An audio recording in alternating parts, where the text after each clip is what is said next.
Hello and welcome to my attempt to simultaneously calm down my baby child by continuously talking and play some Crusader Kings 3.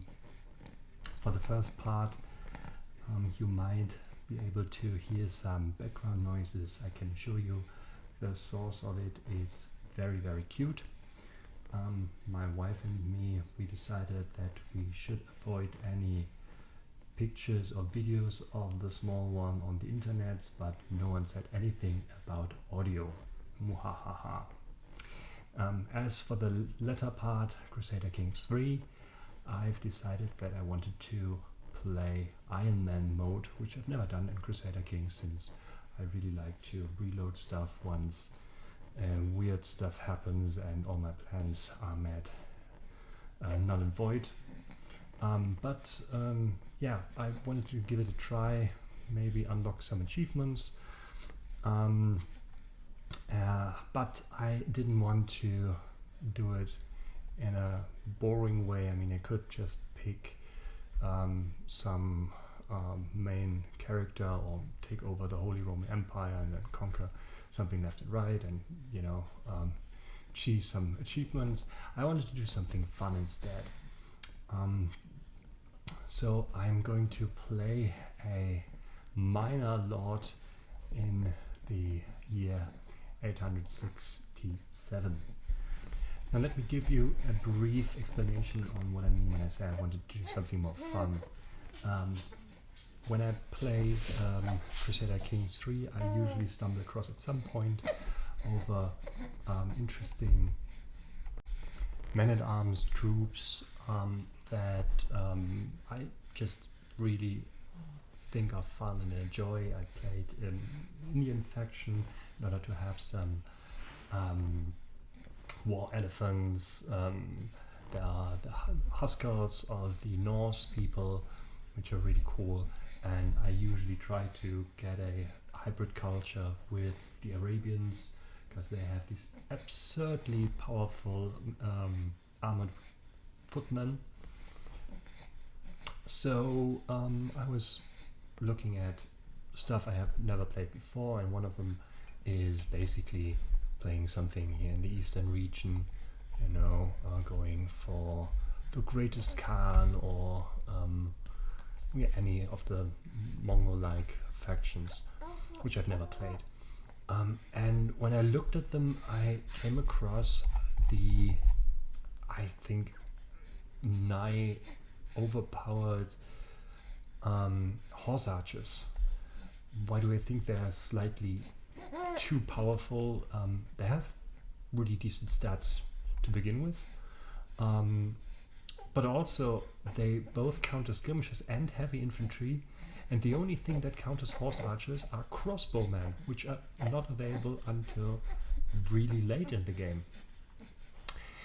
And if you fight early on against a bunch of other tribesmen, they will not have crossbowmen at all. So they are really strong. Now, I started thinking about it, and I felt like you cannot have an army just with horse archers. You counter skirmishers and heavy infantry, but there are a bunch of other troops, especially if you are concerned about crossbowmen later on, so you might want to have something that counters archers, which would be pretty much any other cavalry unit, but then cavalry units are countered by pikemen, which are very common. And then, I was going back and forth between different things I could do until I came across this fella. He is a minor power somewhere in between these steppe folks and the more Slavic regions, somehow a Norse Dutch made it over here, and he's even called the Stranger. So he has basically no business here, but I would like to use him as a basis to create a really absurd army and culture. He does not have any horse archers, but everyone basically east of him has. So if I manage to create a hybrid culture between the Norse and, let's say, let's call them Mokias. I would have both horse archers as well as the also very powerful Huskarls, who are able to counter spearmen because they are heavy infantry, but they also counter archers because of reasons. Probably they have really big shields, I don't know. But they're really good, and together with horse archers, I think that would be a really brilliant thing. Also, I like the idea of playing Viking Mongols. So that will be my long-term goal, or let's say mid-term goal, to create a hybrid culture here. Of course, I also have a long-term goal, which I'm not going to spoil right now, especially since this is an Iron Man game and I have no idea if I get even anywhere near this long-term goal. But I will tell you what my short-term goal is, which is also kind of fun, I think, or at least something I haven't done before. See, he is a Dutch. His country is a Dutch tier realm, or Dutch tier realm. So before even thinking about empires, I should first think about kingdoms. I mean, there are a bunch of kingdoms here, which I could try to conquer. But first of all, when I think Vikings, I think about like nautical people, maritime people, which means I would really like to have like the coastal regions here, which belong to several kingdoms.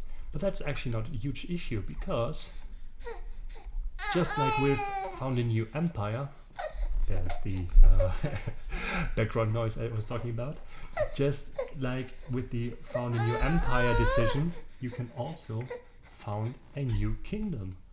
So my short-term goal would be to conquer a bunch of coastal regions here and create a new kingdom, which will then be the basis for my new Viking, Mongol, well, it's not Mongols actually, Viking Huns, Viking Steppe Rider culture. So let's have a look at our character and our starting situation. I only had a brief glance at it so far. So let's explore this together. I didn't... Speaking of background noises, I did not make a custom character. This is what the game proposed to me. Therefore, I didn't pick Genius. He seems to be one. I'm not quite sure how someone who decided to have the Norse culture expand here can be considered genius, but then again, he is a bastard, so he probably didn't have too many options, and since he managed to get even more holdings that he can manage himself, he might not be too stupid. Maybe they actually threw him out because he was too nerdy for them. Who knows? Yes. So we are a tribal realm, meaning that our holdings are basically pretty useless. But that's okay. We will have plenty of opportunity to advance to the feudal era at some point, especially given all the nice bigger cultures around us. So once we manage to create our hybrid culture here in order to get horsemen archers, we can think about another hybrid culture that would help us with our useless innovations here. Oh, actually not that useless. We have some stuff already. Also very, very good. Long ships. There are plenty of rivers here, and we can use the long ships to travel swiftly across the rivers with our armies. That would be super, super useful. So when I have a look at our army, speaking of which, I realize that's rubbish. We could have had Huskarls, we don't have them. We have some prestige left, so that's probably what I'm going to do very soon. Our domain limit is bad because we're just a Dutch, but we can hand over access counties to our only child and heir.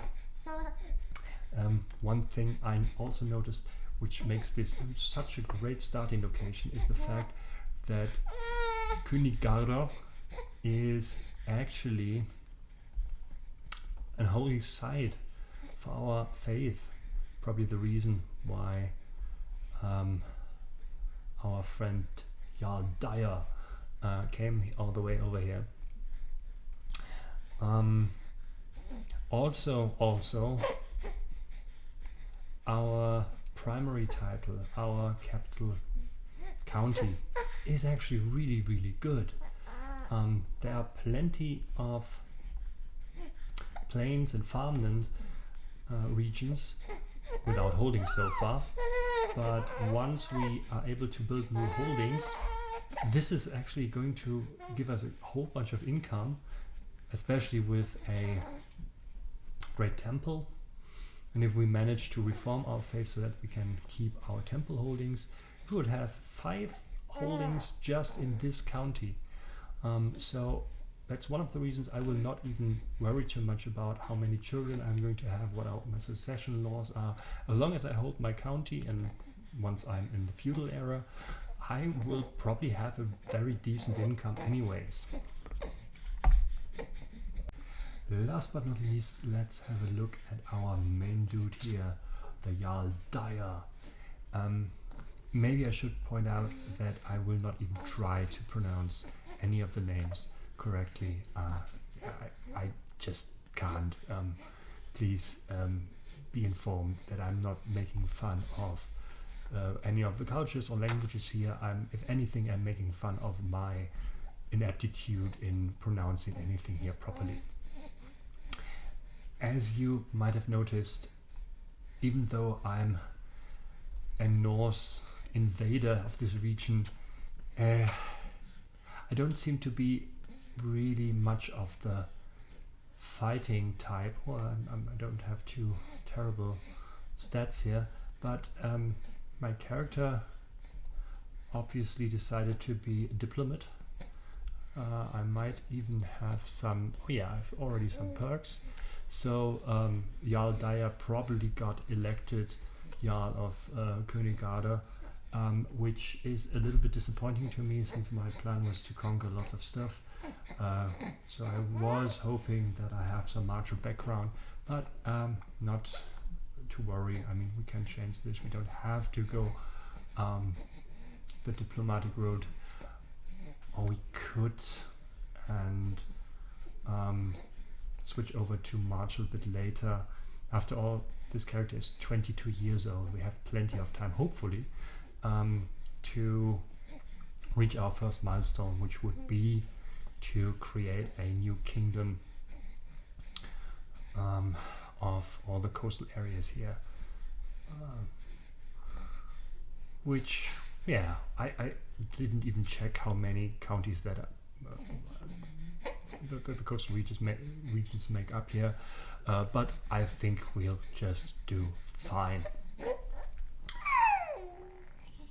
That said, I think this is everything I wanted to say before getting into the whole game. Next video I will start by dealing with all the immediate stuff and probably start our first invasions. I don't think this is going to take too long, because I think we start with a really big army compared to our neighbors. Oh wait, that one is actually stronger, but I can eat up some of my smaller neighbors, and I don't think he really has 6,000 troops here.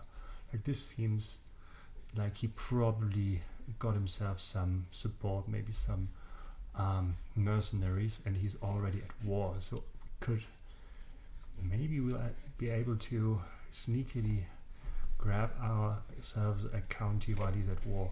Like in a non-Iron Man game, I would do this without hesitation, wait until the war's almost over and his troops are almost gone and then attack. But that almost always relies on me being able to reload, because it's so often that suddenly the war ends and his levies are just respawning left and right. So yeah, we'll see about whether I'm going to do this here or try it here. Even if it fails, it wouldn't be too devastating, I think. So next video will be taking care of some of the management stuff, invading some of the smaller countries while having a very close look at our big neighbor, so we can make our way over to the sea and then start with our invasion of all the coastal regions. Why do we have so many troops? I think I saw this. Yes, we have a special host consisting of lots of Huskers, actually. So my initial complaint was actually unfounded. Okay, I think, yes, someone says that this is enough for this video. Thank you for watching, and we'll continue this in the next video. Bye.